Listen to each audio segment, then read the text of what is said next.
ইবলিসের বক্তব্য রেকর্ড করে কুরআনে কারীমে আয়াত নাযিল করে জগৎবাসীকে আল্লাহ পাক জানাই দিয়েছেন, সুম্মা লা ইয়াতিয়ান্নাহুম মিন বাইনি আইদিহিম ওয়া মিন খালফিহিম ওয়া আন আইমানিহিম ওয়া আন শামাইলিহিম ওয়া লা তাজিদু আকসারাহুম শাকিরিন।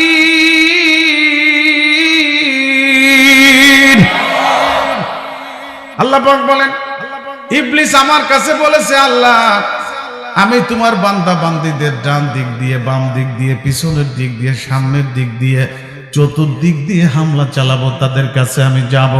ও আল্লাহ, তুমি দেখবে তোমার অধিকাংশ বান্দা বান্দি না শুকর গুজার হইয়া গেছে, কাউকে আমি শুকর গুজার বান্দা বানাইতে দিব না, হইতে দিব না। ইবলিস শয়তান সেই কথা আল্লাহ পাকের কাছে বলে দিয়েছে। এখন আমাদের কি করতে হবে? ইবলিসের সঙ্গে আমাদের লড়াই করা লাগবে। আমরা না শুকর গুজার হব না, বরং শুকর গুজার বান্দা হব।